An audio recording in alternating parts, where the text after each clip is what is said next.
So well understood book of the Bible. It's 8 chapters of love poetry.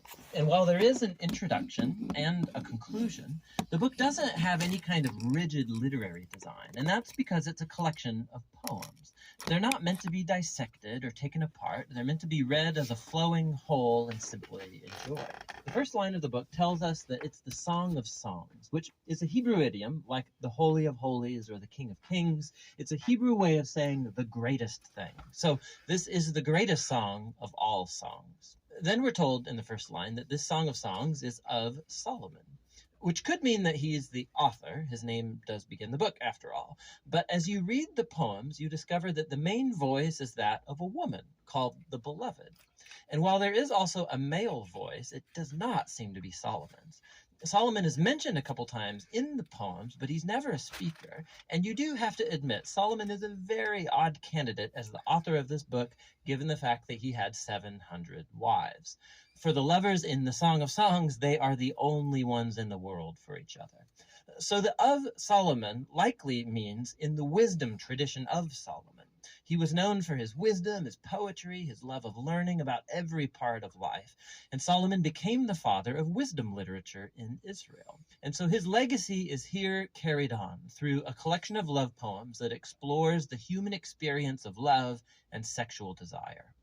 The opening poem introduces us to the basic theme of this book. We hear the voice of the young woman who delights in her man, a shepherd. Now, she's not married to him yet, but it becomes clear that they're engaged and they cannot wait to be together. From the introduction, the poems flow back and forth from the woman's voice to the man's, shifting from scene to scene without any kind of clear linear sequence or storyline.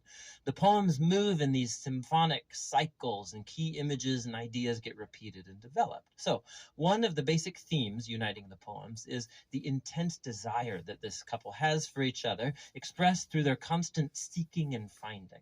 So after the opening poem, they're separated, but on the hunt for one another. So the woman calls out, or she'll wake up from a dream or go looking for her lover. And more than once, they'll find each other. They'll embrace. And then right when things start to get a bit racy, the scene will suddenly end and a new one will start. They're separated, looking for each other, and on it goes. Another repeated theme is the joy of the couple's physical attraction for one another. So multiple times, they'll pause and describe each other with these elaborate metaphors. And here it's very helpful to know that these images and metaphors in Hebrew poetry are not primarily visual. If you try and paint a picture of these people based on the metaphors, you will end up with something that looks very, very strange. What you're supposed to do is reflect on the meaning of these images as they relate to the man and the woman. So you'll read through the poetic cycles, and the tension will keep building, and their desire and joy and attraction. And this spiraling repetition is a poetic way of heightening and focusing on the mystery and power of sexual love. It all comes together in the conclusion, which pauses to summarize what these poems are all about. Love is as strong as death. Its passions are as severe as the grave. Its flashes are of fire, a divine flame.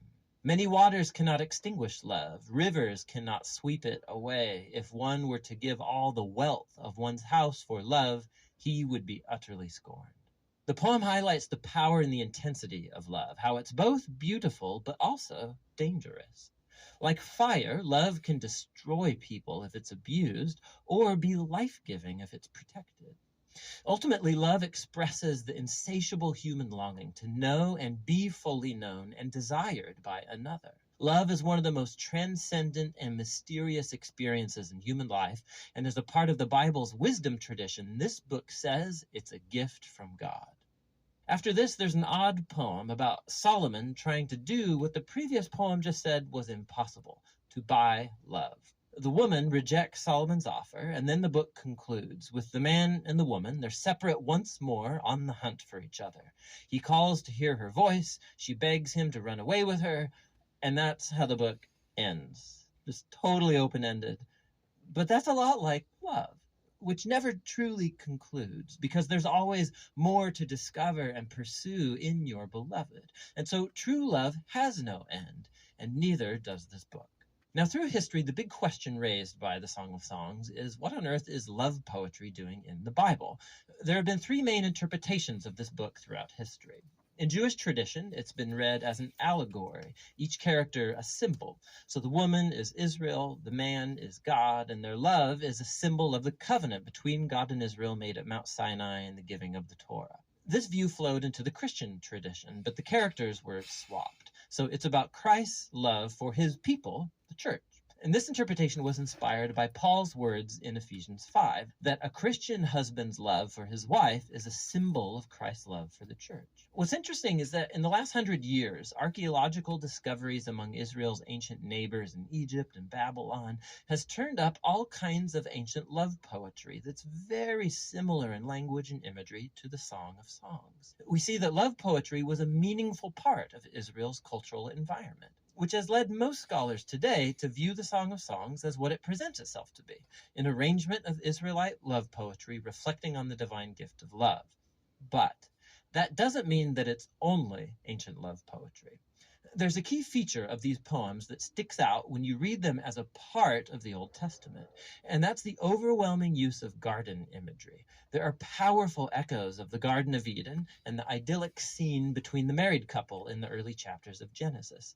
So the image of the man and the woman naked and vulnerable, but completely unified and safe with one another, this resonates in the background of the Song of Songs. It's as if in these poems we are witnessing the love of a couple whose relationship is untainted by selfishness and sin.